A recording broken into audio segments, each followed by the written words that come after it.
ഒരു മാത്രമല്ല, ഇത് പലമാത്ര പ്രയോജനപ്പെടുന്നതാണ്. അതായത്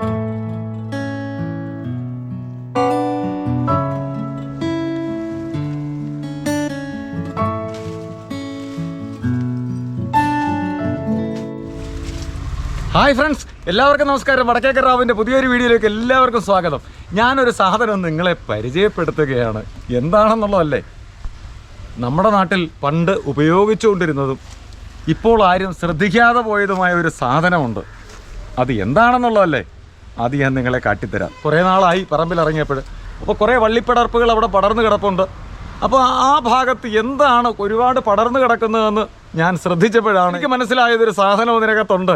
വളരെ പ്രത്യേകതയുള്ളൊരു സാധനം, വളരെ ഗുണപ്രദമായ ഒരു സാധനം, പല രീതിയിൽ നമുക്ക് പ്രയോജനപ്പെടുന്നൊരു സാധനം. അത് ഏതാണെന്ന് നിങ്ങൾക്കറിയണോ? ദേ ഇതാണ് ഈ ഒരു സാധനം. ദേ കണ്ടോ, ഇത് മുഴുവൻ കാടാണെന്നും പറഞ്ഞ് വെട്ടി നശിപ്പിക്കാൻ ഇറങ്ങിയതാണ് ഞാൻ അങ്ങനെ നോക്കിയപ്പോഴാണ് കാണുന്നത്. ഇത് എന്താണെന്ന് നിങ്ങൾക്കറിയാമോ ഈ ഒരു സാധനം? ഇനി അതിൽ വലിയ സാധനങ്ങൾ ഇവിടെ കിടപ്പുണ്ട്. ദേ കണ്ടോ,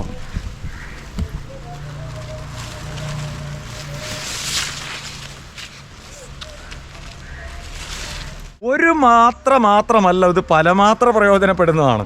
അതായത് ഒരു ഉപയോഗത്തിന് മാത്രമല്ല, പല ഉപയോഗത്തിനും ഉള്ളതാണ്. ഇതിൻ്റെ പേരെന്താണെന്ന് നിങ്ങൾക്ക് പലർക്കും അറിയാമായിരിക്കും. പക്ഷെ പല നാട്ടിലും പല പേരായിരിക്കും ഇതിനുണ്ടായിരിക്കുന്നത്. ഞങ്ങളുടെ നാട്ടിൽ പറയുന്നത് പീച്ചിങ്ങ എന്നാണ്. ആ പീച്ചിങ്ങ നിങ്ങൾ കണ്ടിട്ടുണ്ടോ? ദേ ഇങ്ങനെ ഇരിക്കും പീച്ചിങ്ങ എന്ന് പറയുന്നൊരു സാധനം. അത് പിഞ്ച് പരുവത്തിൽ മുറ്റുന്നതിന് മുൻപാണെങ്കിൽ നമ്മൾക്ക് തോരൻ വയ്ക്കാനോ കറി വയ്ക്കാനോ ഒക്കെ വളരെ ബെസ്റ്റാണ്. മെഴുക്കുവരട്ടി വരെ വയ്ക്കാം. വളരെ നല്ലൊരു സാധനമാണത്. പക്ഷേ അത് വളർന്ന് മുറ്റിക്കഴിഞ്ഞാൽ പിന്നെ നമുക്കതുകൊണ്ട് ഒരുപാട് ഗുണങ്ങൾ വേറെയുണ്ട്. മുറ്റിപ്പോയാലും ദോഷമൊന്നുമില്ല. നമുക്കതുകൊണ്ട് ഒരുപാട് കാലത്തേക്ക് നമുക്ക് പ്രയോജനപ്പെടുന്നൊരു സാധനമാണ്. ഈ ചെറുപിഞ്ചൊരല്പം കൂടെ കഴിയുമ്പോഴേ ഇത് കുറച്ചുകൂടെ വീർക്കും എന്ന് കരുതി ഇതുപോലെ ഒരുപാട് വളർന്ന് വിളയേണ്ട ആവശ്യം വരുന്നില്ല. അതിന് മുൻപ് തന്നെ നമുക്കതിനെ തോരൻ വയ്ക്കാം, നമുക്ക് മെഴുക്കുവരട്ടി വയ്ക്കാം. പല ഉപയോഗങ്ങൾക്ക് കൊള്ളാവുന്നൊരു സാധനമാണ്. ഞങ്ങളുടെ നാട്ടിൽ പറയുന്ന പേരാണ് പീച്ചിങ്ങ എന്ന്, കീച്ചിങ്ങ എന്നും ഒക്കെ പറയും. താനേ കിളിച്ചു വന്നൊരു സാധനമാണ്. വിശർ, നീറ്, ഉറുമ്പ് എന്നൊക്കെ പറയുന്ന ഉറുമ്പുകളുണ്ടല്ലോ. പക്ഷേ ആ സാധനം വളരെ ശല്യം ഇതിനകത്ത് ചെയ്യുന്നുണ്ട്. അവർ കൂട് കെട്ടി ഇതിനകത്ത് കിടക്കുകയാണ്. എങ്കിൽ പോലും ഇതിൽ ആവശ്യം പോലെ കായകൾ വിളഞ്ഞ് വന്നതും വിളയാനിരിക്കുന്നതും പൂത്ത് കിടക്കുന്നതുമായിട്ടുള്ള സാധനം. അതുകൊണ്ട് എനിക്കിത് വെട്ടിക്കളയാൻ എനിക്ക് മനസ്സ് വന്നില്ല. അതേ ഇങ്ങോട്ട് നോക്കും, ഇവിടെ എല്ലാം പൂത്ത് കായ്ച്ച് കിടക്കുകയാണ്. നിങ്ങൾക്ക് കാണാൻ കഴിയുമോ എന്നെനിക്കറിയില്ല. ദേ ഇഷ്ടംപോലെ കായകൾ. ഇതാണ് പിഞ്ച് പരുവം എന്ന് പറയുന്നത്. പിഞ്ച് പരുവം. ദേ ഇതാണ് പിഞ്ച് പരുവത്തിലുള്ളത്. ഇതെന്നാൽ അല്പം മുറ്റിപ്പോയി, ഇത് വിളഞ്ഞുപോയി.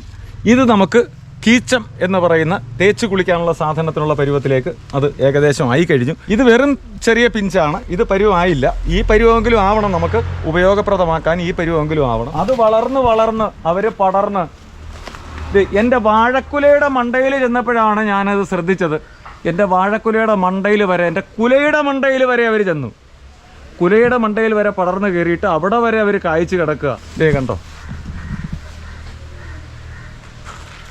അതിന് മുകളിൽ അടുത്തത് ദാ കിടക്കുന്നു.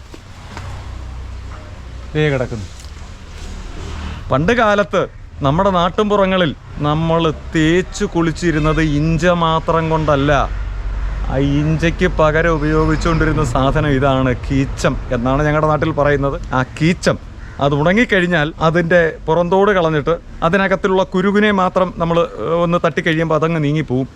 അത് കഴിഞ്ഞാൽ പഞ്ഞി പോലെ, പഞ്ഞിയല്ല, നമ്മുടെ ഇപ്പോഴത്തെ സ്ക്രബർ, നമ്മൾ വാങ്ങുന്ന സ്റ്റീലിൻ്റെ സ്ക്രബർ പോലെ ഇരിക്കുന്ന, അല്ലെങ്കിൽ ഫൈബറിൻ്റെ സ്ക്രബർ പോലെ ഇരിക്കുന്ന ഒരു സാധനമാണത്. അത് വെച്ച് തേച്ച് കുളിച്ചാൽ ദേഹത്തിന് യാതൊരു കേടുമില്ല. അതുകൊണ്ട് ഇൻഫെക്ഷൻ ഒന്നുമില്ല. നല്ലൊരു സാധനമായിരുന്നു. പക്ഷേ ഇന്ന് ആരും നമ്മുടെ നാട്ടിൻ പുറത്ത് ഈ ഒരു സാധനം കിളിച്ച് വരുമ്പോഴേ ഇതേതോ കാട്ടുചെടിയാണെന്നും പറഞ്ഞ് നമ്മൾ മുറിച്ച് കളയുന്നൊരു സ്വഭാവമാണ് നമുക്ക് പലർക്കുമുള്ളത്.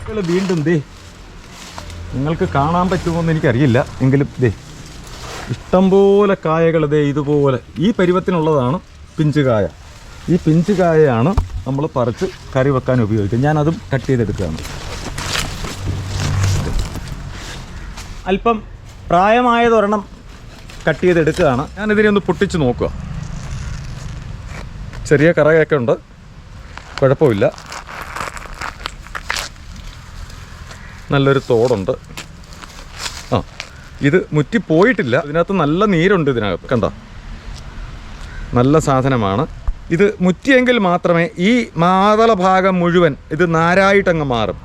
ഇത് വെറും നാരായിട്ട് മാറും. ഇപ്പം ഇത് വെറും മാതളമാണ്. കണ്ടോ, ഇതിനകത്തുള്ളിൽ മുഴുവൻ അരിയാണ്.